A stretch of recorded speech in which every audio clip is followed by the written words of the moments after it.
All right, so welcome to the sixth tree board meeting of the year. It's June.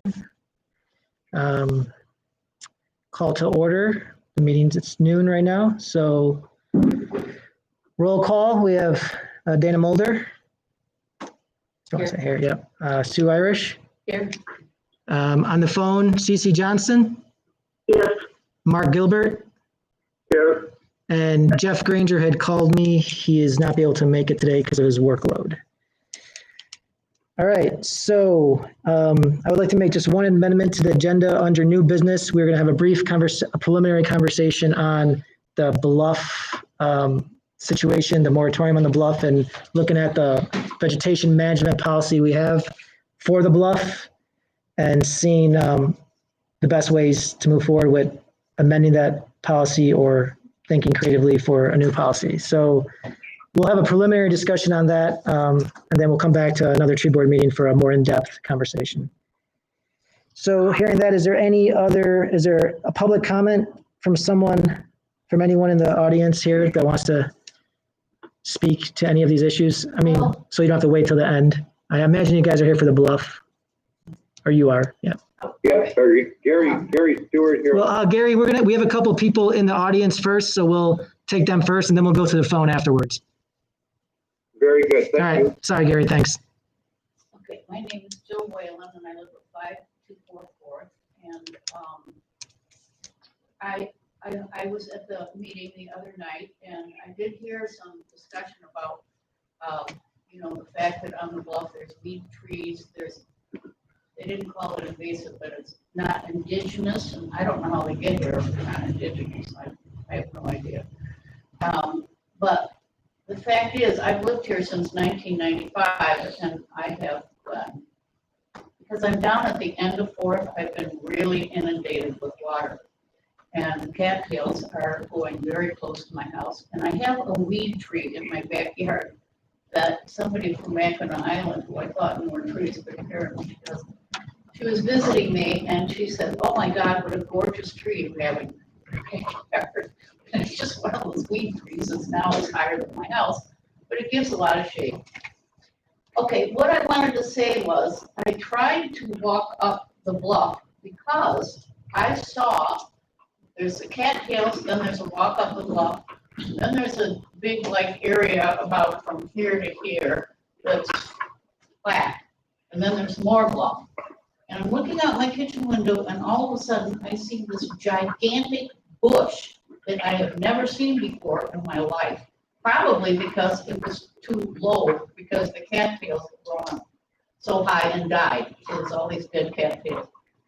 All right, so I try to do kind of an end run because when going up my boot, I sunk in this deep, and I barely made it out alive without having to take my foot out of my boot, because that's what was happening when I was walking. It was that wet. The deer don't mind, but So anyway, I tried to kind of make an end run around to the side over more by George Pete's house, which is a little bit drier.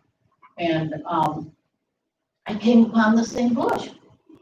And I took a picture of it, and it's a smaller version, and it is hidden by a willow tree that I have. So I was just shocked that would grow, and it looks like a hydrangea kind of thing, where the blossoms are flat, hydrangea-ish. I took a picture of my phone. Maybe. It's been totally. Ben would probably know. I would probably know. Pardon me? Ben or I would probably know. Try Ben first. I was gonna say it's probably Sambucus. The gentleman. Oh, Sambucus, yeah. Probably an elder, Oh, okay. but it could be viburnum. So those are good for immune system. It's very beautiful. I wish I could see it better, but for the dead cattail. But maybe I'll tackle those one day. I don't know.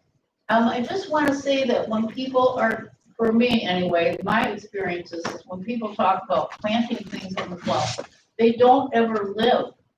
I planted 2 big cedar trees, and they just died. They just can't make it. It is so wet, at least in my area. So I am not adverse at all to having what they call weed trees or whatever is gonna grow there. So. Thank you. that's My idea. Good point. Because if you try to landscape the bluff, somebody thought, why don't we terrace it at the meeting?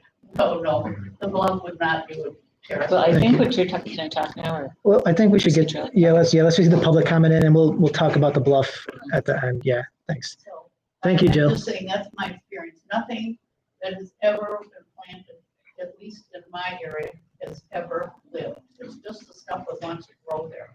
Just to sidelight, I think what you're talking about is the old railway bed. We used to live on East Bluff, or on East Main. And Yeah. I would walk up the hill and you can follow that around. I used to be able to walk up there and sit in an old tree and read, but it's too wet. I cannot get up there anymore. Thank you, Jill. We have another comment? It's a bluff comment. Yep, please, yeah, let's get them in. We have a full agenda, so let's get those Okay, comments in, yeah. So I was, your name and address. my name is Elizabeth Kirby, and I live at 478 4th Street, 2 doors to the east of Jill. I proposed a while ago, in 18, that you guys reclaim the name that's on the vintage map that shows Ephraim Shea's tracks. And behind our house is called Bluff Park. And I propose you claim it Bluff Park, and you just stop cutting trees in the park. It is designated on a plat map. As such, the map is available at the Historical Society, and it's also visible in the basement where you do wire transfers and safe deposit box at First Community. And I just think that would be a good workaround, just like put it off limits. Thank you, Elizabeth. Yeah. Any other public comments, I guess, on this? Yeah, we can have a discussion later at the end, Ben, for that. This is just for public comments.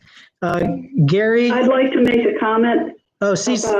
about anybody that's listening on the phone. If you're not talking, please put your phone on mute.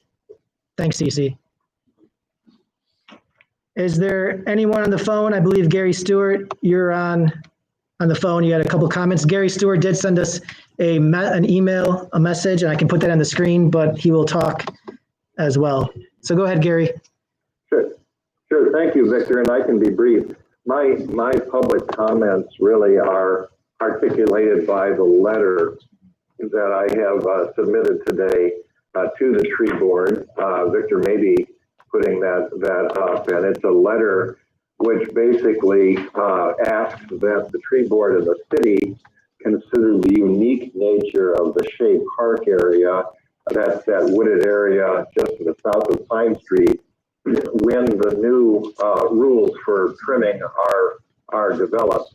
I think that the issues that have arisen lately, primarily on the West Bluff and perhaps other areas of the bluff, are different than the Shea Park situation, where there is no one at the bottom of the hill over here, as it were. So again, key point is for the last half dozen years, the neighbors around Shea Park have been working to come to consensus on plans for administering the vegetation management program in conversation with the city arborist, Ben Vealing. So again, key point, the Shea Park area is different.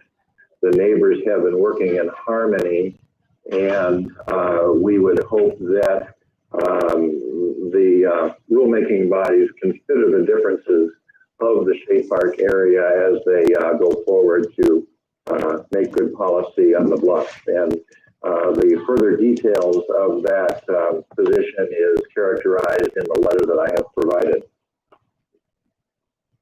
Thank you, Gary. And that letter is on the screen for the members to read, and I'll circulate it to everyone as well afterwards. And as I mentioned, we'll talk about this later in our item D2. So barring any other public comment, we will move on to the old business. And I'm sorry I messed this agenda up, guys. I have A, B, C, D, D, and I also have 1, 2, 2. So thank you for your comments. Appreciate it. Yep. So our first order of business is the Relief planting location. So I'll let Mark talk about it, but very briefly, Mark had been talking about communicating with the Relief grant program and just plant trees throughout town. And you saw his email. I'll put that up on the board here on the screen. But essentially, right now, the city would require $2,000 with a $1,500 match from Relief to plant between 15 and 20 trees. So right now, we need to find perhaps 15 to 20 locations we could plant trees at. So Mark, if you want to take it away. Yes, I've been in email communication, also phone communication with people from Relief. And I think it's pretty much a go if we decide to go ahead. They seem very excited about us participating. But again, what we need is to come up with a possible siting for 15 to 20 tree plantings. And I need to include that in part of the grant that I'm going to submit. Again, to summarize, our responsibility would be in-kind services in digging holes, staging the trees, getting volunteers to plant the trees, and providing mulch if needed. They will come survey the area, talk with us about species of trees, working with us on species of trees. They would then order and have the trees transported here, and there would be a representative on site during the planting day as we complete the project. So if the tree board would like to go ahead with this, again, I need sites of possible tree plantings. These would not be etched in stone, obviously. And I'd also then, if people are agreeable, I'd like to make a recommendation that City Council approve this project so that this grant can get submitted. Thank you, Mark. And so I put up on screen here a little map, our map, Google map of Harbor Springs. One thing that has come to my mind as far as locations, we've talked about many times considering locations outside of the downtown central business area, some of, north of Lake Street, some areas that are more residential that we feel like could be used spruced up. So that could be a suggestion. Other areas could be some of the parks that might be a little bare of trees. And of course, this would go to council. And I think we had discussed last time that the money would be taken from the $15,000 that we got from the settlement with Beckett and Rader. We could use the $2,000 for that. And then we'd find in-kind services. So, yep, sorry, Mark. I'm sorry, one other thing, Victor, that I failed to mention, and these trees would more than likely be potted trees, 1.5 to 2 inch caliber rather than the bag and burlap trees that we've planted before. Okay. So Ben, I guess I'm going to go first to you, then we can go to board. But any ideas of, based on your knowledge of the inventory, tree inventory, on where are some prime locations? I mean, do we want to put them all in one spot, or can we space them out throughout the entire city? How do we want to approach this? I think it would be easier on us to have one general area, I guess, to plan instead of going from one end of town to the next. But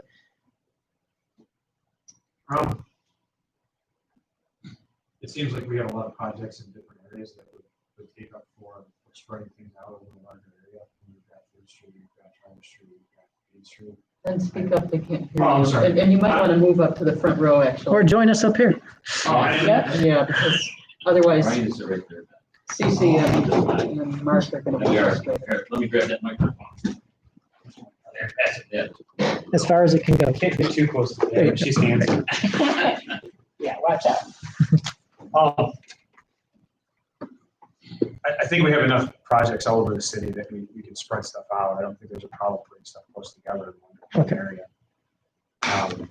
As long as we keep in mind that we're going to have lots of concentration pretty quickly. I don't see a problem. So suggestions? Do we have parks that need some shade, other than I don't think we should probably put little tiny trees at Marina Park? But like some of the further out parks like Kiwanis, or how about Cosequat? Do we need trees up there? Jean Jardine right here. And we are going to lose stuff by the harbor masters. Am I correct with that? Yeah, so the harbor master, well, if the harbor master building does get rebuilt in the next few years, it would be relocated to this section right here, approximately. So we would be keeping, and the parking lot would be reshaped as well. So and some of this would go on this side, some of here would go. So some of this green space would stay, but I think Dana was right that those trees are too small and poses too much of a risk that if we have to do any kind of work there, the plans might change again. So we don't know. Be a lot easier to transplant a small tree though. That is true. It would be a fun project where we have like, talk to the high school or middle school and see if they have like any science classes, if they want to take it on as a project. Yeah, last time Then we give did them this, some ownership downtown. yeah, last time we did this, we had the National Honor Society that's come and work with us, and that worked out well. In So only terms of, smart kids can do it. well, they need the volunteer hours for their membership in that society, is my understanding. There may be other groups that also need that, and certainly other groups. Well, I can think of a park that definitely needs shade. What's the one back here called? It has a Jean name. Jardine? Yes, Jean Jardine. yeah. Yep, that's So right. we wouldn't, I don't think we'd pepper them all over, but we could, like in landscape design, what I like to do is maybe like a couple little groves where maybe we could add picnic tables so people could sit if they're playing Frisbee with their dog or, So you notice right here at Jean Jardine, we have these trees and then we have a hedge. Mhm. Yep. You know, I mean, is that an opportunity do we need that hedge there? Would we rather have trees there than a hedge? Or maybe that hedge serves a purpose? well, it hides, a lot of times they do construction staging in that park. That's true right here. And it keeps the dust. May I make a suggestion as where we could put some of the trees? Yes, How you about see- in the area between City Hall and Main Street where we, Where the FEMA project took some out. Isn't Beckett and Rader coming up with a plan now? yeah, Becca and Rader are coming up with a plan. I mean, we could still plant the trees there, but we don't know when that plan will come. I mean, hopefully this summer or fall. Is this a fall project? Yeah, Mark, when is this project anticipated to happen, Well, take place? really, obviously, because of the COVID, have moved all of their previously scheduled spring plantings to fall. The people I have talked with said they may be able to fit us in with the fall setting of planting day, or we could wait until next spring. They will be sending if we decide to go ahead with this and everybody approves it, they will be sending one of the representatives here in July just to sort of get a preliminary look at where we're talking about. And so it can either be this fall or next spring. Fall's a great time to plant. On the other hand, who knows if there's going to be an uptick in cases and spring might be just safer. What about up north toward, Lake Street, North State of Lake Street? Yeah, State Street. It would be nice to have some plantings up there, I think, especially as you get over a little bit farther west toward the edge of the neighborhoods next to Perry Farm, And then you look at Ann Street here, Clark Street, Lake then Street right here, up the hill a little bit from there too, farther north, Fairview a lot of, right here. Is that a park or somebody's property there? This is someone's property right here. On the other side though, that big green space, I guess. I believe this is someone's property as well. One of the goals of Relief is to get people comfortable planting trees on their own property. So if we do go into the neighborhoods, which I would really like to eventually start doing on a lot of our tree plantings, we could perhaps ask people who would like to have tree if they're willing to water it and whatnot. I'm sure there are sites all over the city where people would request a tree and promise to take care of it. That might Good be, idea. I think that's I like a, that, I think that's a good idea because that way we can put out a call on our website, social media, newspaper. We have 15 to 20 trees to be planted. If you would like one planted right away in front of your house that you take care of. Take care of it, yeah. But then we'd have to make sure that it's a good location. So we'd have to have Ben follow up on all those. We have to make sure that people follow through on it. Yeah. Yeah. That's the expression, the road to hell is paved with. Yeah. well, maybe that's where we use some of the volunteer labor to go put a door hanger reminder on places where they got a tree or mean, if we systematize that reminder so that it's not just on you to remember to go look at these newly planted trees, maybe that aspect of it gets a little more Maybe some manageable. instructions too. I think a lot of times people just don't know how much and how often. So if we could do, like you said, a little door hanger. Well, Ben, one more question. Mark, is this a one-off thing or can we do this every year? Yeah, that's a good question. I don't have an answer for that. I will, in my next communication, I will ask. If we go along this route, I think, Mark saying that we need at least a general idea of where we want these to go. I mean, Mark, do we need specific locations or do you want? Well, yeah, I guess a couple of things I'm looking at is I'd sort of like to have and this is just my own personal opinion, about half the trees go in perhaps a public place, and then have the other half dispersed in the neighborhoods. I trying to get the biggest bang for our buck, and there are places that, coming into town now with the new cement skateboard ramp, or I'm sorry, flood conduit. You were right the first time. We could use a few trees there, which I think would be a nice portal for the city. But at the same time, I like to get into the neighborhood, so I'd sort of like to do maybe for staging trees, it'd be easier to do maybe half and half, half in one, concentrated in one area, and then the other half spread throughout the city. So this is a new person question, Victor. Like trees that are planted in the city parks and that type of thing, does Lucas have like a gator that he can water them from or something? So I think it's different for each area, right? How we water the trees. I have no idea how the city. I mean, well, we have, a lot of our trees are just the irrigation and Okay. DPW. That's a mountain ash like we planted out here. We had irrigation, it's gonna get water, so. Okay, so that'd be something. But some other trees like toward the parks, like Marina, the Shea Park, Zorn Park, then, the high water levels kill the trees, so it's, yeah. We have gator bag as well. Yeah, so it's different based on each location, yeah. It could be handled though if there was an area without irrigation. Well, Yeah. we don't have a good handle on quantifying the irrigation. Right. So, like one of my concerns though is that because there's a water line in the ground, we're assuming that everything is copacetic. We don't have rain sensors, or we don't have any metering devices, or even calculations to indicate how much water they're getting. Well, this is kind of lame. I'll tell you what I do in my world. I buy 24 moisture meters. They're about this big. It's like an instant read meat thermometer, very dry, very wet. Wiggle it into the root ball, and it's not foolproof, but at least it's a double check for the sprinklers. If it's reading resistance, it is highly susceptible to things that are like dissolved particles in the water. So, cleaner water or water that has different ions in it will perform differently. And it is a good idea to measure, is exactly what we have. I mean, I'd like to see tensiometers placed every once in a while just to measure this, but we should start with a calibration, which is, do we need an hour of irrigation or do we need 15 minutes? It depends on where it is and the water table. Well, So anyways, this is just like a cheap, quick way to do it. Stick one in all the DPW trucks and they can just kind of spot check. And again, Not 100%, but it's do we cheap. check it? I mean, how do we change it? I'm sorry. Is this an issue that's general to any place we plant trees, or is this an issue that's worse it gets more difficult if we're planting in the residents' yards versus in parks? What's easier? I don't know that any of it's easier. I mean, if we have gator bags, then we know a rate, right? Like we know how much water is coming out of the bag, how fast and stuff like that. When we have buried irrigation lines,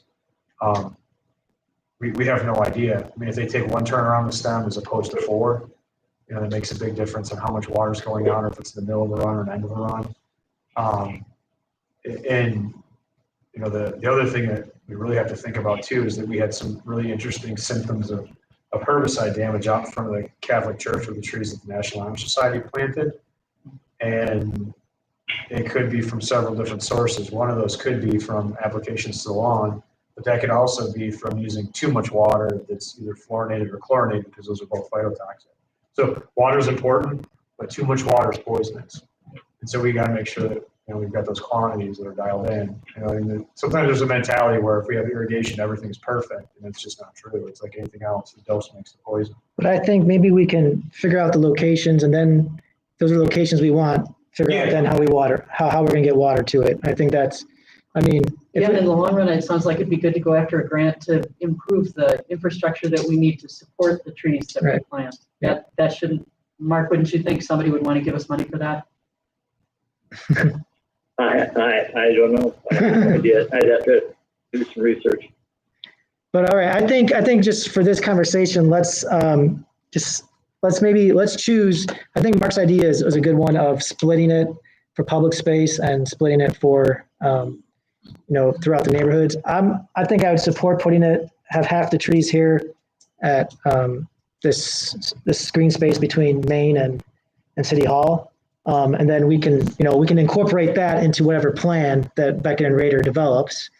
And then maybe we put a call out maybe we go to neighborhoods that are north of Lake Street that we have up on the map there and target them particularly if they would willing. So then we can put that, I would say, Mark, north of Lake to the city limits between State and Ann Street. I mean, Layton Park. yeah, Layton is basically, yeah, that's what it's called. And we would neighborhood plantings there, 10 trees and 10 trees if we get that many at the city property here. Would that work as specific enough? Yeah, I think it would be nice if we could limit it to one neighborhood, because in terms of in-kind services of getting the holes dug and so forth. But again, I think I mentioned at an earlier meeting, I'd love to divide the city into quadrants, and if we have more of these plantings, each quadrant would get a planting on a rotating basis. So then we can do that Layton Park. Let's call that neighborhood. Layton Park. And would that work is that specific enough? Yeah, if you could email me, Victor, the Yep. overhead pictures of those two areas, and then I would include that in the grant. I'll do that. And just a question about species. If these are going to be street trees for people, or are they going to be lawn trees? Do we know? Or they can choose where Mark? their tree goes? Do you know about species? Does it matter? Well, obviously we have our own suggested list of trees to plant, and I think we need to stick with that. And again, really also with their expertise would be giving some suggestions as well. Okay. And then we can take that, we can deal with that question once we know we get the grant about species. All right, Mark, so unless there's any other comment on that, I'll send those pictures to you this afternoon. Very good, and I'm also wondering if you could then put that on the city council agenda. Yeah, can you send me the application and some more materials? I know you sent them a couple meetings ago, but anything so I can provide council with all the background information? Yeah, certainly I'll do that. All right, thank you. When is the Beckett Rader plan due? Well, there's really no due date. We started it in March, but then we contracted with them and then Then they got busy COVID. again. Yeah, so they're working on with Denny and Lucas. They're talking about designs and potential options. So it may be a few months. So But before the trees get here. it should be. I mean, hopefully we have a design in place by fall and voted on by council. And whether we have the funds to execute it all at once is a different story. So, 3 trees is yeah, 3 trees is good. The next item, D2, tree donation tiered system. So this conversation came about from last meeting when we had individuals asking to donate less than $500. And we said, sure, we'd take less than $500, but we don't have a way to recognize them or, attribute credit to their donation. So Andy had sent some plaque ideas and sort of tiered system here. Let me see if I can get that to work. But you guys, I'm sure clicked on that link as well, right? Yeah, so let me bring that up here. So on the board, you see, oh, that's too much zoomed Is in. that first one the one that we have out in the hall? Yeah, something similar, yep. Yeah, this first one is, We came from that company. yep. And so the idea was we get smaller plaque for those with less donations, and then maybe a different plaque for those with larger than 500, or we just keep 500 and more on one. I was just gonna move the tree board, but I mean, how you differentiate between a $400 gift and a $100 gift is pretty hard to find a reason how to do that. I No, would just recommend just one plaque for anybody wanting to donate under the $500. yeah, okay. Yeah. What about for over 500, like a 15, like Ron Fennick, right? We talked about him, might be donating $5,000 to $10,000 So I worth. saw that too, and I mean, there's council resolutions that council can do. You can recognize them at a council level. You can recognize them in the paper and things like that. I don't know if we need another plaque. No, I mean, the current plaque we have, there are members that have donated over the $500. They just got a leaf for each amount over the $500. So if you donate 1,000, they got 2 leaves on it. so Ronald Fennick would have like 50 leaves. Yeah, that's a lot of leaves, so he would fill it up. We have 12 more leaves up there left. So, It would be nice to do a resolution to honor him. That would be, Yeah, I think a resolution for anyone that donates, like that, so it's large, I think we can take that on a case by case situation. So for if we picked a different board, a different tree plaque for those that are less than $500, would we say, what kind of naming would we have to it? Is it just, would still be called I think Mark said, Friends, Harbor Springs, Friends of the? Friends of the Trees, or what did he say? Do you remember, Mark? No, it's something similar to that, but I don't remember. Something like that. right Then off I the just bat. aesthetically on the wall, it might be nice to have the one for 500 and then one that might have many more to be sort of in the same family and, if you continue, there's some that you can just add other plaques to the existing plaques. So you can just ad hoc. Keep going. Either one on the left, you can add plaques to the tree. So there are a lot of ways to do No, it. like this one right here. If you go back, if you go forward a couple pages, I think there's some other ideas as well. Right there. So those are some other ideas for the board to consider as well.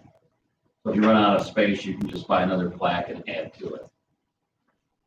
personally, I like the leaf plaques, but They go good with the tree donation. yeah. John, you wouldn't go out in the hall and get that one that's out there. Is it nailed to the wall? We'll find out. You know, We'll find out, just yeah. right there. It's heavy though. pull hard.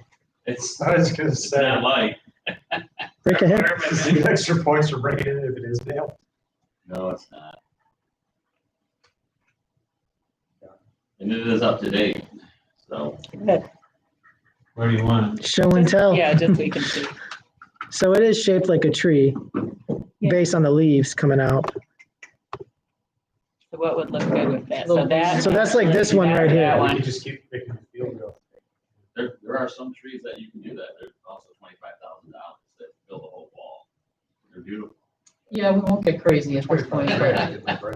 Could we just get another one of these and we could change that little plaque thing down at the bottom to say something like Friend of the trees.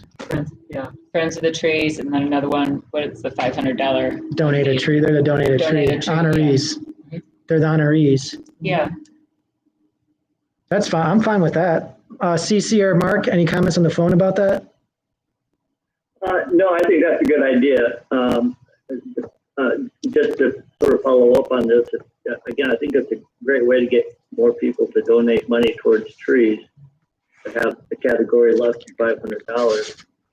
And as this money comes in, what I'd like to have us do is perhaps think about pooling this money, and then when we have enough, again, purchase enough trees to have a community planning day using those funds. But that's just my own thought. No, that's good. Thank you.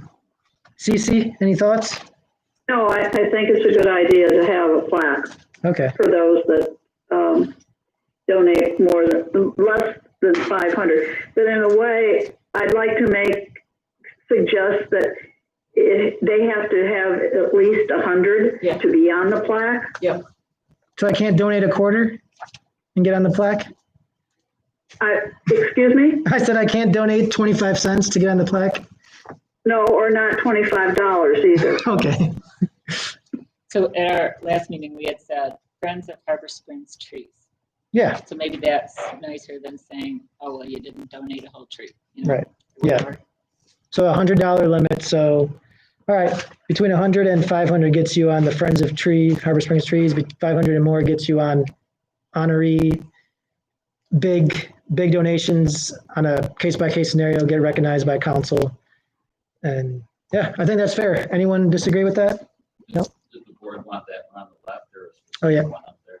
I think We should go- I like matching the one that's there, but This one, it'll just say something different right here. I see we only have a dozen leaves left on the existing plaque. We've used more than we have left. So at some point we'll have to, that'll be a nice problem. yes, high-class problem.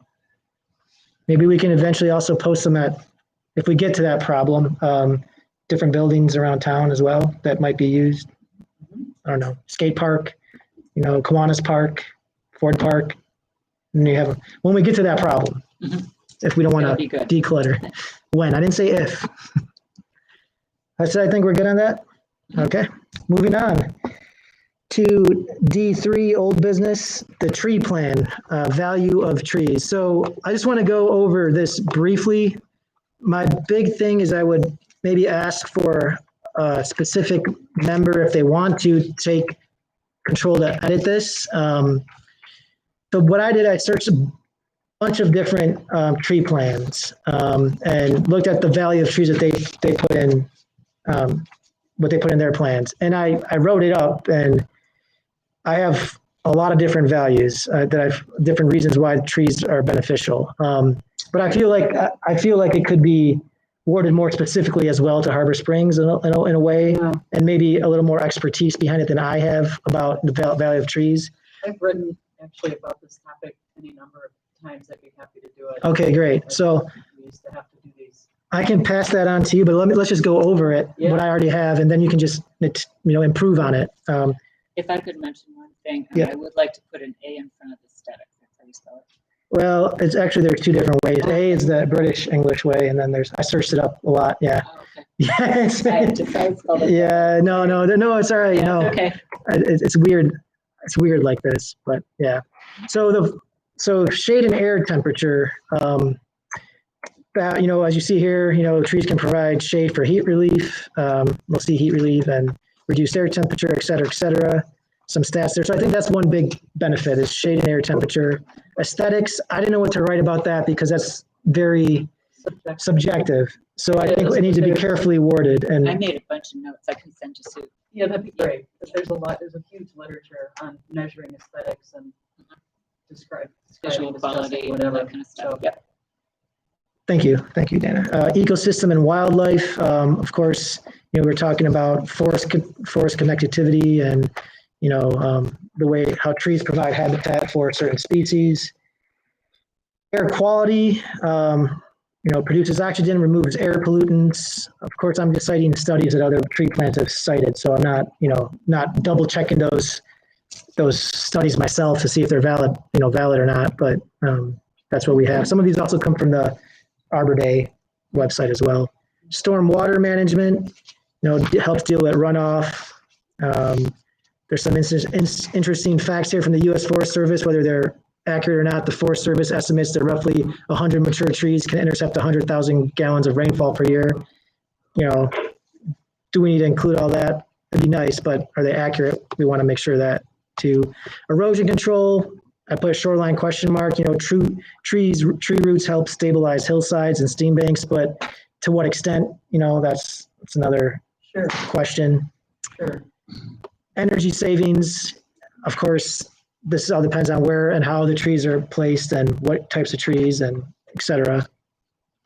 Property values, different states and associations have had different studies about how trees can affect property values. This one can go on all day, and we keep that one general so Yeah. that we talk about it adds value and Yeah, not get into specifics. Because I could always ask Jeff here, our assessor, to see, because we kind of did this once for when we were going through the Beckett and Rader situation. How much is this property worth with just trees on it, and if it, so what would the value? So we could kind of get into that specifically, but we might not want to. We just Right, might. it's too small a sample. I don't Yeah. think you get anything valid from doing that, but there are a lot of different methods for valuing what trees add to a property, and they're all non-market valuations, so they're all open to question, but we can talk about. Okay, I think the point with all of this is just to emphasize that trees are valuable, and it doesn't, I don't think we have the kind of people who will read it and say, well, that study really doesn't look valid to me, so I don't think trees are valuable. good point. But this is useful boilerplate when somebody like Mark is writing a grant to be able to go to this and pull text from it rather than starting de novo when you're trying to write something like that. That's a good point. A good resource. Other economic benefits, there's the National Arbor Day Foundation talks about how commercial retail increases when there's more trees around, and et cetera. Human health and recreation, there's a lot of study on that. Safety in the community from automobile traffic incidents, as well as crime rates. And then and funny enough, some of the sources we got are from Dan Burden, who was one of the planners that the 3rd Street residents brought into to council when they were questioning or opposing the widening of 3rd Street. So I found he had some interesting information out there.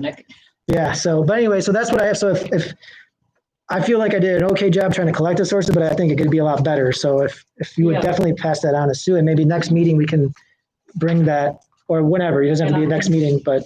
I can work on it and pass it back to anybody else who would like to look at it. Mark, if you're also interested in that, or CC, and certainly back to Dan, and we can, group writing's always better than writing alone. Yeah.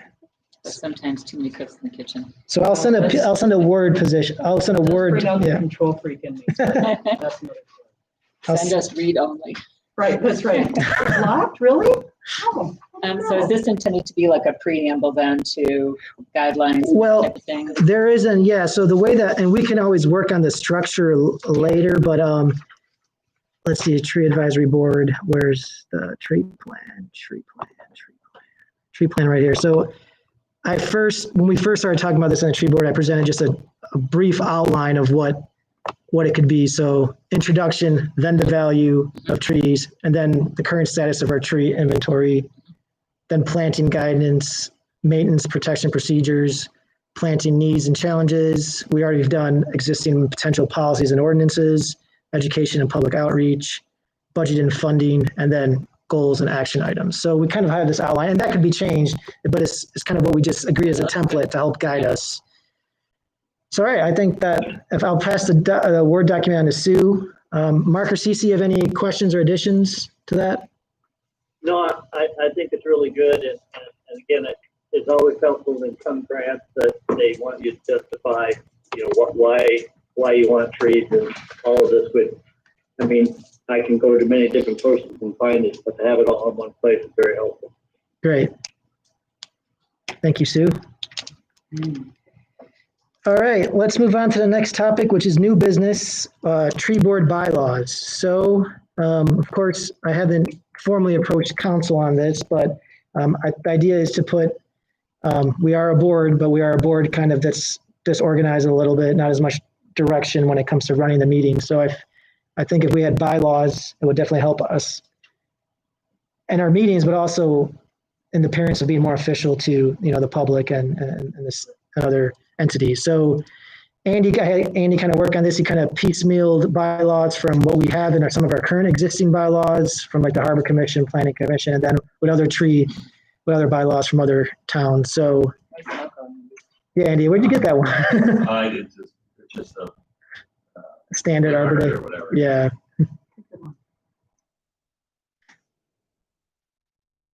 So, I mean, really, these are pretty basic bylaws, but I can have Jim Raymer look at them before we take them to council for any, obviously, things that, in case we miss anything. But some of the bigger things, I mean, Andy put some background there, but the composition, I think 5 members is still good. One of those members would be the appointee by the mayor. Right now it's CC as a council representative, terms 3 years, try to encourage staggered terms. I mean, that happens anyway. When someone resigns, we get someone else. So officers, just having a chair and a vice chair, I would serve as a secretary, as being the city manager, the staff. Elections, regular January, term of the office for the, every year for the voting on the chairman and vice chairman. So, et cetera, et cetera. Meeting procedures, need 3 for a meeting to happen. Just more procedures. Voting, need a majority to vote. Conflict of interest, agenda, order of business, and, requirements of motion, then amendments, basically. So, anyone saw anything that stood out? I know this is not your guys's, it's really staff here and legal that looks at the board bylaws, but anything you guys want to add or have questions about? So instead of sending a recommendation, we would be sending like a motion. Yeah, it would be a motion, the tree board, the tree board moved to, et cetera, and then council would act on that, because we're still an advisory board, that wouldn't change our status, but I think it would just help out in a lot of different ways. So, Cece or Mark, any comments on the bylaws? I think it looks, Cece, you go first. I think it looks good, and I think it's something that is needed for the tree board. Okay, thank you. Mark? Looks good. All right, so I'll send to Raymer, our attorney, and then next council meeting or meeting after that, depending on when we get this finished, we'll have council vote on it, whether they want bylaws for the tree. Then you're going to be really official. You have to wear a suit and a tie. It makes it easier to recruit people to Yes. the board if you have something you can hand them that shows them what their job is, which also shows them what their job isn't. That's a good point. Anybody who's lived here long enough knows not to say yes until you see what it actually is in writing. That's a good point. I'll remember that. Oh, yeah. Okay, so good. We still have some time left to talk about the item that we added to the agenda under new business, and that's Bluff Park, as some want it to be known, but the Bluff vegetation management policy issue. I thought that was a cool idea, by the way. Yeah, so, Not that don't cut trees down, any trees down. Right, but renaming it. But yeah. So let me pull out the Same way you policy. have, Shea Park, right? Yeah, let me pull out the policy here so we have it on board. And again, we're only talking about, so the council, just some background, as I said in my email, there was a vegetation management request by Scotty Lancel on 150 West Bluff. We collected as per the policy, collected neighboring public residents' comments as well as other comments. If there's negative feedback according to the policy, that decision, if we can't find a compromise with staff to figure out how to incorporate that negative feedback into the vegetation management report, it goes to council for decision. After I think it was a good discussion at council, there was the decision to first deny the request based on some of the concerns that they heard, and then to issue a moratorium on the vegetation management requests that are on Bluff, both West Bluff and East Bluff, until staff relooks at the policy and finds ways to either improve it or rework it. My goal is twofold. One is I want to put out a public survey like we do with other topics on this.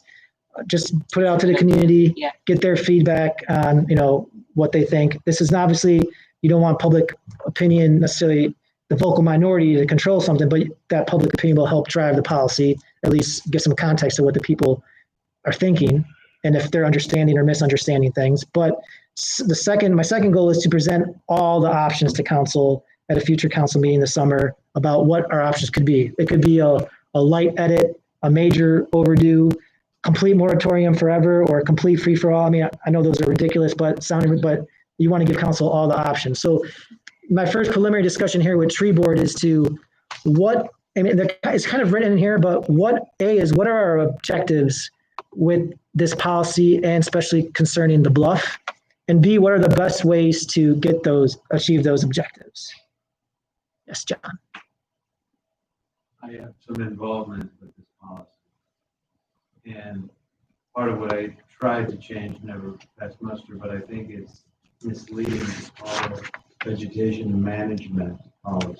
To me, what the city needs is a vegetation management policy. This is purely a mechanism to cut down trees. And to reiterate, I'm not against cutting down the trees. I'm not against the view. We are a resort town.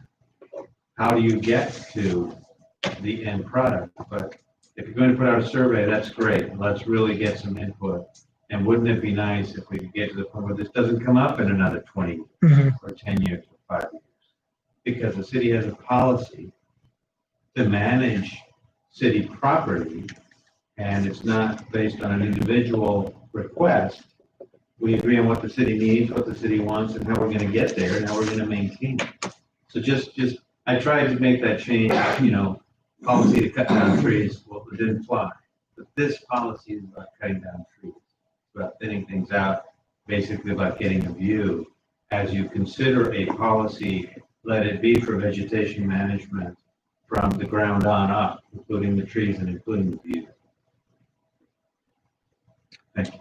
I sent a note out. I think it would be nice to address, vegetation management, but also visual quality and watershed erosion control, all of that. And I don't know, it could be kind of subjective, but if we could come up with some type of rating system for these requests.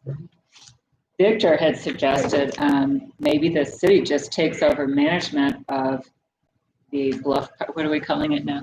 It's still the Bluff, just West Bluff. Still Bluff, but Yeah, it's not a park yet. But I went, Margot and I, after the meeting the other night, went on a little driving tour, and a couple of things that I noted that were really interesting was from Scotty's house. I think if you just went in, and I don't know how often you need to do it, but and cut like the box elders that are right along the road there down, you'd end up with the start of a view that would be similar to East Bluff, which, does everybody love that view or what, Well, it's always held up as an example. Yes. It doesn't work. I mean, the problem we run into is the species are different, and we've got power lines and utilities on top of the bluff, so we'd have to have midline. We would try to promote for taller growing trees. And, as per what I said in front of council the other day, our seed bank is immense. Unless we are going to actively control our generation, what we're going to end up with is what we cut out is what we will get back.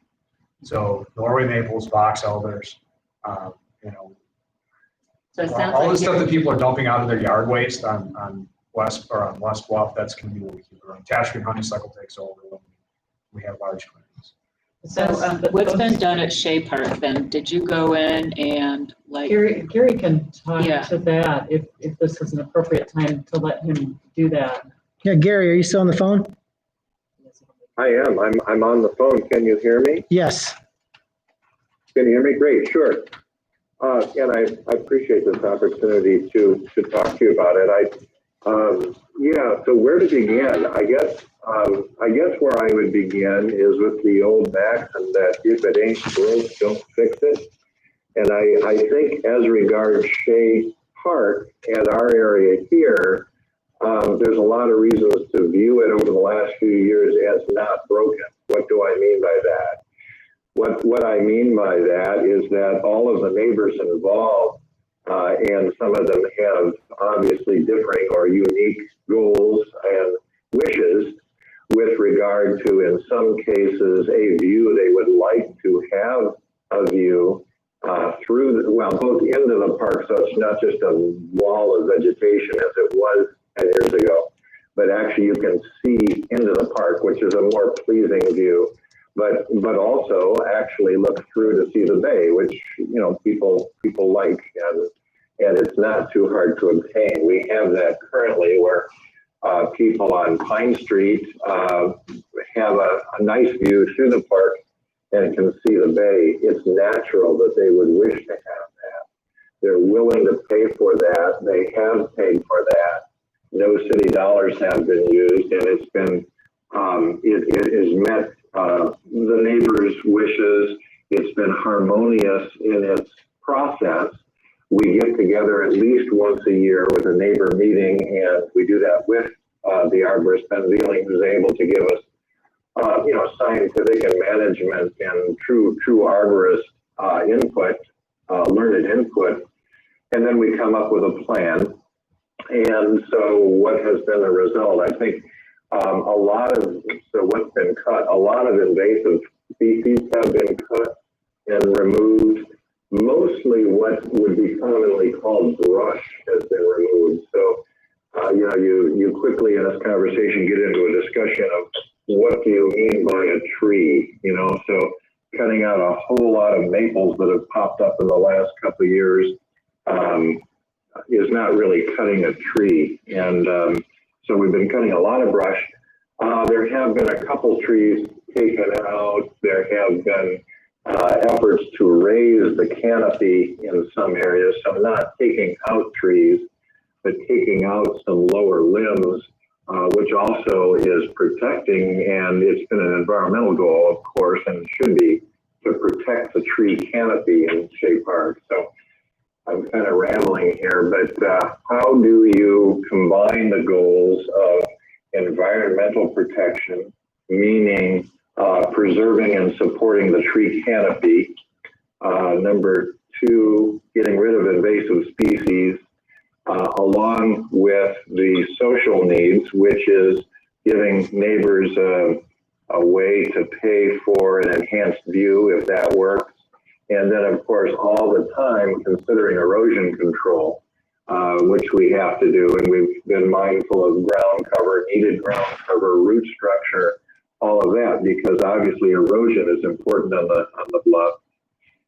So in summary, I think we've had a very successful program in the last 6 to 8 years where the neighbors are happy, erosion is protected, the tree canopy is protected, and then we also have a view that everyone enjoys. And so we're hoping that for our interest in the Shea Park area, that good program can continue as the city considers other issues related to other parts of the bluff that are understandably maybe more complicated, where you have some people at the bottom of the hill and some people at the top of the hill. That creates natural tension that I think the tree board and the city management will try to figure out. We don't have anyone at the bottom of the hill. Everyone is at the top of the hill. So that's kind of a quick run through of our program in the last 6 to 8 years. So thanks for that, Gary. And that's kind of really noted in our current vegetation management policy, that the concerns of balancing the view with the protection of the trees. I mean, 2A here says the specialist so engaged will review the property's owner goals to achieve the property owner's objectives and will ensure sustained growth and health of the vegetation on a city property, prevent erosion, surface runoff, and sedimentation of the land where vegetation management is proposed. So in my mind, those are the goals, kind of what Gary had just listed out. Those balancing those different goals are already stated in this policy. So now it's more about, okay, we know those objectives. Are there any other objectives in addition to that? And what's the best way to achieve those objectives? I mean, Ben, you're the one who does the reports, so. Well, I was thinking about like what's the resistance? Why did this not go through, or why did we have a problem with this before? And I don't see a connection between Mr. Avis's concern and him having a resolution today. I mean, so I can say I've looked at all the things that we have there, and I've addressed them either in conversations or in the report or in an action that's recommended. But I don't know that was clearly communicated to Mr. Avis or does he understand. And I think that maybe there's a procedural issue here where, what I was hearing from his conversation is that he was really wrapped up in the idea that tree height was really important and that there should be a threshold between how much of a view is lost by the tree that's in somebody's view and what's behind his house. Can I add a perspective on this whole thing here that I think is really relevant to what you're talking about and the people on 4th Street? Yes. The difficulty with this policy, the way it works is the only time we take action to manage the vegetation is when someone requests that we manage the vegetation. And the only vegetation management that they request is that we remove vegetation in order to improve their views.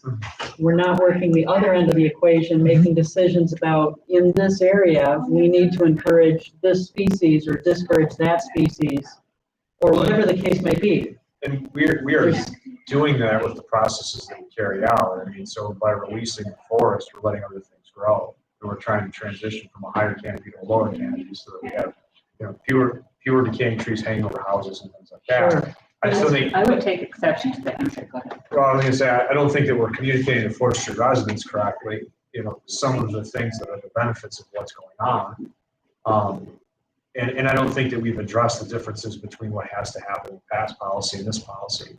So we've talked about debris and how it looks and stuff like that, and that's spelled out in the recommendations of the new report. But we kept talking about what happened before, right? Like on last iterations, and I think that So I think the mechanism that they have is that they have to show up and protest the report, as opposed to saying we take what they say and look at it and say, well, maybe we bat this around for a little bit and see how we can address both sides of that. We don't have a good way to. If you're a 4th Street property owner, you can't come to the city council and ask that they not hack into your view. You know what I mean? The only option those 4th Street people have is to push back against a requested action. Can we do that? Can we work the policy backwards to say, well, if Wayne Avis really likes the tree that he's looking at, can the vegetation management policy be that is to maintain that tree behind his house? I think that's something that I talked to you about, Ben, and that was something that we talked about as one solution. Instead of denying the permit because of a protest that's on a really non-related area, can we somehow make it conditional? That it doesn't affect, that it is for, I don't know. Here's just a bigger issue and more of a big picture kind of thing is, I heard you say that we're going for a shorter canopy. I'm not sure that's what we want to do. If everybody loves the look of East Bluff, that's a very high canopy. It is not the same. It is not attainable in that area. We cannot do this with box elders and Norway maples over people's houses. I saw your inventory though, Ben, and there were sugar maples in there, and I forget what else, but there were a number of good species. And another thought that I had, I don't think she was talking, I'm just finished, is that we do have this flat area where the railroad bed used to be, and I'm imagining it's up the hill, so it would be out of. No, it's not. It is in the backyards of the people that are complaining. So where it is on West Bluff or on East Bluff is where it flattens out, and there's a railroad grade. What Miss Kirby was talking about there is behind her retaining wall. There is no flat spot. Right, that railroad grade is the places where people have their gazebos and their garages, right? So like unfortunately, a plat from 18, whatever it was, 1920, I guess is what it is, looks great as a hand-drawn map, but it is not the same thing as what they're looking at over here, or where you can see it go behind Weekly, where there's a flat spot that's away from this. This is the okay, yes, behind my old house, it was about halfway up the hill. And it would be an ideal place to try again a planting where you aren't fighting with the tree, everything running down the hill, and maybe it would hold water there, and it maybe would be up high enough where it would be out of that super high water table, or not. In which case, then we look at like London plane tree or something that actually is suited to what people. I'm sorry to keep if you want to answer. Well, I think we should try to stick onto what are our objectives and how do we achieve that for a little bit as a preliminary discussion, so I know which route to go down. So yeah, let's. And I think one of the key points here is that we can't manage the bluff on a tree by tree basis. It's got too many issues. It's too varied, one place to another. The slope, the soils, the drainage, the issues with the people below.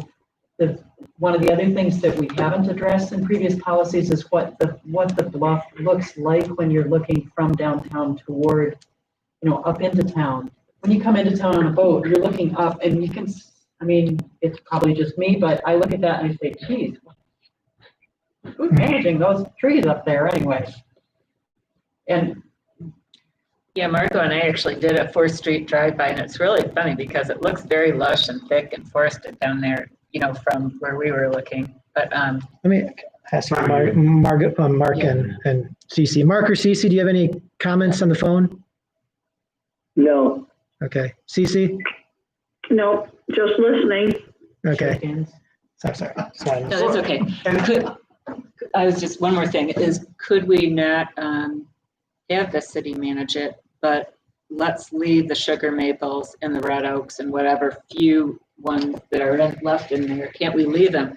I understand you can cut them and they're going to regenerate, but I don't think the city should, I mean, if our goal is to maintain canopy, I don't think that the city should be selecting for species, because what we're gonna end up with is problems. I mean, red oaks and sugar maples don't even occupy the same forest. I mean, only temporarily. And so if we promote for one, the other one will be obsoleted. I mean, like, we have black walnuts, and those are debris that's escaped from other things. It's not a long-term tree there, but it'll cause problems.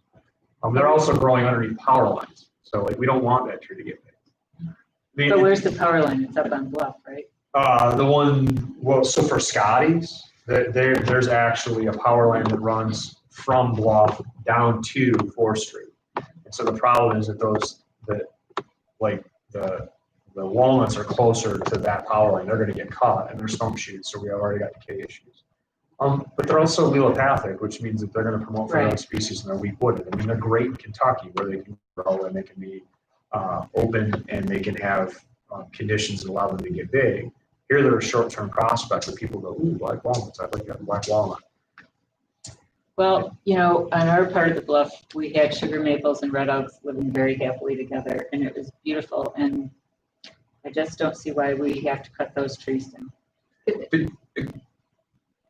Again, we're looking at a snapshot in time, Right. right? And a very small snapshot in time. And we keep hearing about how different groups that are working around this thing have different views of a snapshot and like it. Some of them want this, which is, you know, I mean, this was a clear cut. You know, you have summer generation, a lot of those species aren't present there anymore. And some of them are later, some of them are in between. And I think we still miss the mechanism, which is that everybody is heard and equally dealt with. I think that's probably something that was part of the intent of the revision of this policy. If the city starts saying you have to have these trees by this species, and we are going to take a Norway maple that is doing what we want it to do in the places we want it to do it, but it's not a desirable species, and we're going to promote for a sugar maple that's got decay or canker, we are missing a management goal. Well, no, I don't think I'm saying the that. question, is there a management plan?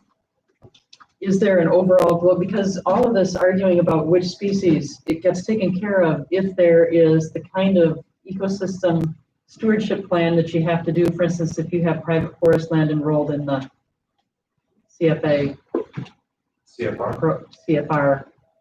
you know, that thing. And that's to me, I guess the other big picture point is this should follow from a management plan so that we don't have species by species, neighbor by neighbor. Or tree by tree. It's got to be a bigger part of a bigger whole that is. So that management plan is something we've talked about and thought about a little bit so far since Monday's meeting, but then comes the cost of who's the cost fall on, the burden of paying for that. So That's something that's worth looking for grant funding to do as well. Well, we're talking about it could be up to $1 million to have a good management plan there. I mean, for like 20, 30 years. I mean, the master plan actually calls for a landscape plan for Bluff. It calls for us to landscape it. It doesn't call for us to trim it, but it calls for a landscape plan. And a landscape plan for that much, that could cost a lot of money. If I'm mistaken, not mistaken, it could cost a lot of money. I'm not sure what the cost for managing, I mean, for a forest management plan, it would not be that much. Forest, right, but for a landscape. The landscape plan would be different. I think measuring the resource would be extremely expensive because not only do we, I mean, what we find is that very small changes in distance have huge changes in what we can grow. And so, you know, we keep referencing things like East Bluff and West Bluff, but even along East Bluff, there's huge differences in what we can grow from the east side of East Bluff and the west side of East Bluff. And then as you travel west outside of the city, it changes significantly. And we see that with things like we like to generally say, well, it's wider on West Bluff than it is on East Bluff, but it's way wider on the west side of West Bluff than it is on the east side of West Bluff. It really depends on where you are. You can kind of see, you know, where the houses, you know, there's like that arc, and it gets drier as you head east. And you know, and even, you know, on West Hill there, as you get to the bottom of the hill, most of those houses are a bit more dry. And then when you get to Joe Whalen's, it has always been very, very wet. I mean, the species are obligate or facultative wetland species. I mean, the cattails have been there for as long as she's been there. And one of the reasons she's seeing some of these trees die, where they're flooding out. And I also want to note that our master plan several times, I mean, there's at least 7 or 8 where it specifically says our views and our view sheds are the most important thing in the city. There's only one place that talks about the bluff stability being important, but most of it's about the view sheds of the Little Traverse Bay. And I know we're going through the master plan process right now of updating that, but the master plan, just from this conversation, the master plan weighs more heavily toward views. And it hardly mentions trees at all in our master plan. It mentions trees maybe 5 times. well, and But you know, the master plan is a guide, right? So I mean, I'm going to throw an idea out, which is that if we want to have a filtered view through tree trunks, what we're going to have to do is allow trees to get big enough to do that. And so that may require either mid-bluff large trees or moving power lines. Because, I mean, we just can't have them up on top of the bluff. I mean, the DPW or the electrical guys are not going to allow that. I mean, if it's not our guys, it's somebody else. the state right away. Yeah, exactly. I mean, it just isn't going to happen. I mean, every time the trees get big and they get old, and 100% of the trees will fall once, which means, you know, it's going to be a power outage. It's going to be, you know, potential hazard. Well, that's another issue, I guess, with planting in the bluff is the city plants a tree and then it falls on the homeowner's house. Well, and the problem we run into with the bottom of the bluff, and we haven't talked about this, is that if we maintain for a lower canopy, where our average canopy height is 12 feet, where we've got a consistently juvenile forest, the liability to the city is very low because we don't have to worry about those things falling and hurting people. We start shifting to 40 or 50 or 60 foot tall trees, which is what I'm hearing Mr. Davis wants. Who's responsible when that tree outlives its life and it falls? Because the city has a duty to protect him. Mm-hmm. And I mean, I don't know if it's a communication issue where, you know, he would be willing to say, well, I'll hold the city harmless. Once this tree dies, I'll take care of it. I mean, that might be a really simple solution. Well, let's say a 60-foot tree like that on the bluff. Let's say we find out we are held liable, right? But let's say it's dying or it's dead, and then we have to remove that tree. How much would a typical tree like that cost to remove? So that's what's really hard. If it can be felled, if we can pull it sideways before it's completely dead and the wood is solid, it's not a whole lot. Then getting it out of there is really hard because anytime we bypass 119, it's thousands of dollars just in signage and permits. If we can access from the bottom, it's a lot easier, but still very expensive. I mean, so $3,000 to $5,000 if we have to haul it away. If we don't, hundreds of dollars. But then we're also making a gamble on, like, you can't climb a Norway maple when it's dead. It's dangerous. The guy that does that saving his life is, I mean, it's suicide, right? So, and you can't get a bucket truck there. So you have to find like the usable lifespan and try to calculate what that's going to, how much safe wood is left in this tree before you remove it if you have to climb it. So there has to be an interaction with that tree. I mean, we have to keep an eye on it and then say. So wouldn't that be the advantage though of having the city manage the vegetation in the bluff instead of just having these like hit or miss an advantage. requests? That's certainly an advantage. The disadvantage is the cost. One thing that's not being conveyed to anybody is that when people are requesting these view management permits, what's happening is we are managing for city goals. We want lower canopies. You know, there are some exceptions to that. But should that be the goal though? You know, I'm watching him shake his head and I mean, I maybe think that the goal isn't to have like a 12-foot canopy, you know, on the bluff. what do you do with it? What do you do with a 60-foot tree that is If 20 it's feet? healthy, let it have What that. happens when it's not? Then the Who's city responsible takes it, for the that? city takes it down, but wouldn't the city be responsible anyways? For If what? it's 12 feet, then it's a much lower cost to the city. I mean, it's an eventuality that all trees at the bottom of the bluff or the middle of the bluff or the top of the bluff will die. I mean, they're living things. And forest mortality is going to be 1 in 10 trees. I mean, we have a huge amount of regeneration. So, I mean, annually we run into all sorts of issues.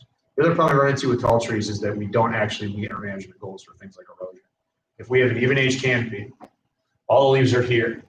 One of the problems that we see is that water's coming down all these roadways. So Washington Street, Harrison Street, State Street, there's no curb there. So when that water collects from driveways, roofs, whatever hard surfaces that they have, and it fetches from Lake Street and then heads south, it hits whatever's there and comes over the hillside. There's no small vegetation. I mean, our ground layer is garlic mustard. It has no resistance to erosion. What we want are things like Jill was showing us. Small things, viburnums, junipers.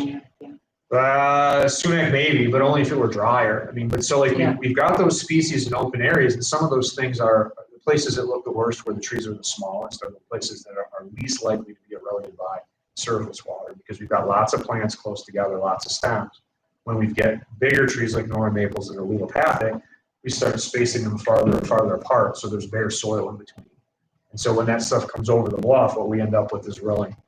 And one of the things we hear about a lot, and Mr. Avis has said this multiple times, is that there was a big storm and all of a sudden there was a bunch of water in the back of Shearwood's house. That was before there was any tree cutting there. Right? So this came under the canopies, collected soil, and deposited in his backyard. We haven't had those instances since they actually cut down all the trees on Washington Street right away. But here's a really basic question. Like, shouldn't we have curb and gutter along there? You can talk to the state about that. Right, should we not talk to the state about that? I mean, like, imagine a point where, like in Petoskey, where we have to move West Bluff into the people's yards because the bluff is that's the problem we run into. Is right. that So would that not be in the favor of the state, though, to put in curb and gutter? They would probably request us to pay for it. Well, in the discussion If they could do it, was as this takes place, what may end up happening is where the sidewalk is now is where the road goes. It will have to come away from the bluff because of soil issues. And so like the concern, sorry. Yeah, no, I'm just looking at it. Because you're moving it north, you're gonna move a state highway into someone's front yard. Right. So it seems like it would be a logical thing to, I mean, there's no harm in looking into the curb and gutter thing, and then maybe that takes a lot of that complaint about water flowing over. So what happened before was when it was looked into, and this would have been Rick Ward, so Lucas's predecessor, was that to do it, you couldn't put in a curb and gutter unless you move the road right of way. So they took a 2x6 and they ran it along there's a 2x6 that's bolted to the guardrail all the way down, and it's just a piece of wood. It's a ground contact, and it works like a curb, but the problem is that it gets covered with leaves or there's debris or something like that. It's not maintained, there's no sewer, or storm drain there. So, after a couple of years of stuff. Where does it outfall, or does it just go down the hill? It just brings everything down the hill. I mean, so it brings things down State Street. In some places where it gets underneath, you'll see some of that rilling, like behind Kathy Bissell's house. There's Harrison Street is the only private area there. So right here is the only private section of all of that. And so what we actually see is that you have less erosion in Washington, where there's a whole bunch of small trees, and then where there's actually a canopy where you lose your view, there's all sorts of sediment that's actually ending up right here. Because it's coming under the trees, and it's encountering bare soil, and then it starts picking up velocity as it comes across. So I think we're getting it's 120 right now. It's 120 right now, so we should cut this off. But I think I have some information from the tree board to work with. I don't think we have a consensus, but there's some information to work with for me to prepare something and then come back to the tree board, the next tree board meeting for more, have you guys look at the different options and what we've talked about here. I'll sit down with Ben some more to talk about some of the back history here. But there's a lot to weigh, I think what I want to do is have a policy though that's driven, by public input. So that way not each individual request is driven by public input. I think that would be, this makes more sense to have a policy that people are on board with as opposed to having to go by case situation. But if we can generate a good policy, would that eliminate the need for the individual request? Well, it depends on who you want to. That would be an objective, because I agree. And again, whether, if the West Bluff can't support tall trees, then we shouldn't push to have tall trees there. If what will thrive there and maintain the bluff and be attractive aesthetically is shorter vegetation, then that's what our policy should be. It must be driven by what will thrive, so that we're not in a position of spending a lot of money to maintain something and forcing into an ecosystem where it doesn't belong. But in my mind, and I agree with the view, again, I'm not for or against any particular solution. We should find the right solution, and it should include views. That is what it's about. If we do it with tall trees, great, I like those, and if it should be 12 feet, then great, that's what will drive it. But in my mind, we should eliminate the need for the individual request, because that will always have an emotional context that we don't want to deal with it. And the city should manage that. And then it's the policy based on public input. Yeah, no, it strongly privileges one group Absolutely. over another, and doesn't seem like good public policy to decide before you've even left the gate who's gonna win in this and who isn't. Because it will always be perceived as someone won and someone. Yeah, exactly. John, in that scenario, then, does the city manage it? City property. I mean, we're kind of liable anyway, even though we're having an individual request or pay to have those trees removed. We're responsible for saying, yeah, it was okay. So if you really want to get into a liability thing, in a liability situation, yes, we approved it, yes, go ahead and do it, and then something happens, guess who's liable anyway? Well, in that case, they are, because they signed the liability when you agitation. It's a bigger target. Well, I mean, it's just the way it works. It's, But why not avoid that? What man's opinion? I think we should, unless there's any other comments, should work on this a little bit, and I'll get it back to you guys next tree board meeting. All right. I think we can adjourn. Welcome. I have one. Oh, yeah, sorry, never mind. Minutes. We didn't approve the minutes from last. That way I can put them on the internet in case anybody has a question. Andy, Gary didn't give you our address. It's when he introduced himself, and I know you include that in the minutes. Have you got it? Yeah, I just go to BSNA. I just keep that right beside my screen, clicking link. Yep. Thank you. So do I have a motion to approve the minutes from So moved. May 15th? Second. Wait, I have one small correction. Yep. Number 7, where it says board member comments. I stated that the dead trees that were in Zorn and Shea Park be removed, not Skate 8 Park. Got that, Andy? Yep. Okay. Thanks. Cece? Mark Gilbert is represented twice under attending board members. All right. We have a motion with 2 amendments.